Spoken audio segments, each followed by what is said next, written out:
Hello everybody, welcome back to another episode of Dishwasher, a season 3, and today, guys, I have a pretty epic announcement. So I'm gonna try and not show you this, but I have been very busy, like the last week, and I finished something pretty cool. Now I'd like to do this on camera, but I was on my Xbox, and it's kind of difficult to record on there, so you know,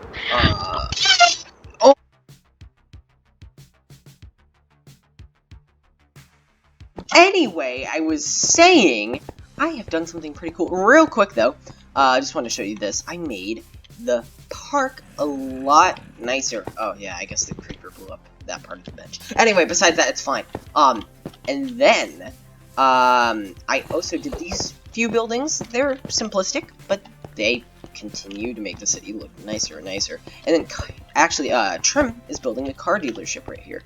And now, here's what you guys have been waiting for. Alright. Go up, and this. I built this. It took so long. I think I was only like a quarter way done last time I saw you guys. So this is pretty insane. This took me about, I want to say, I don't know. In total, probably around 10 hours or something like that, which might be a little too long for something like this, but it was very resource heavy, and then the building process was very repetitive, so, it was just, you know, I'd get a little, tired at some points, and, yeah, but I did finish it. We got a nice little ceiling here. I was gonna make this granite off of because the building that I'm, basing this off of is kind of like, granite-ish looking color right here, but it just didn't look good on the white and blue to me, so, I used the stone and the andesite, and I think it looks much better, and, yeah, this is going really nicely. I don't know exactly when, but eventually I will have that interior going, and, yeah, the city is coming along actually quite nicely right now, I hope you guys are enjoying. Alright, everybody. We have a pretty big task going on. So, today, I am working on a shopping center. So I already have 2 of the buildings down, and these shops will not be functioning. They're just for looks, but they should be looking quite nice, I do assume. Anyway, I am gonna start off by making a library, so I think that a little bit of a time-lapse is in order. Also, you can see that I've just done a lot of laying out here, which took some time yesterday. And then we'll get some other shops going on along here. I want to make maybe a hardware store. This should be a decently big project, almost about as big as Gangster's Paradise, so this might take some time, but if you guys are willing to go along with me, let's get this done.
we are finally done. I didn't get all the time lapse on camera, but I think I am liking this. We got a little bit of a hardware store in here. We got a library in here, and overall I'm just liking how the joint looks. I will get some little more detail type things in here. For instance, I'm just gonna go get some graffiti behind here right now. But yeah, I am very much enjoying how this whole kind of older section of downtown is coming together. And yeah, hope you enjoyed that time lapse. I'm gonna go play with Trim and Kyle and have a good time. I'll see you guys very, very soon. Ow. Alright everyone, I was just forced into a religion. Here's that. So what can I not do in this religion? So pretty much, yet. you're not allowed to have. We allowed to should have actually spotlights. before he signs it, we should actually like write down what the religion has. No, Jeffrey has to sign it, and then we write the rules. Yeah, What's good how point. since it he- works? Since he's sworn into the rules, Jeffrey has to give us diamonds every single day. No, we're No, joking. Don't run. that's a joke. Don't That's run. a joke. It's a joke. No. Everyone, get I'm back in joking. here. I'm joking. Okay, can you guys write down some rules though? Okay, fine. You Alright. can't leave yet, but That's the rule. You can't leave yet. yeah, you can't leave this room. The rule is Okay, that we okay. own all control. Let's establish over you. some base rules. Okay. I don't like the sound of this. Base Alright. rules, get in the boat. Jeffrey, Can't everyone has to do it. So as soon as we can Alright. get, as soon What do as you we can guys get think should be Chris some to do good it, she will. rules? Okay. How are you going so fast on that table? First of leave. No, all, hey, on the edges. Yeah, so, I'm part of a religion now. I can leave after a week, so if this thing goes satanic, cult style, then, I can do that. Anyway, by the way, I just found this view. It looks great from here. You get a good, view of the old town stuff. Anyway, I have, a lot of stuff to do. I actually just finished kinda this beacon building. I might make more updates to it. I don't know. It'll we'll see as time goes on. But it's like a little pyramid type thing. I think it looks nice. At least for now. Just to kind of situate my beacon. If I want to change it at some point, I can do that. Anyway, yeah.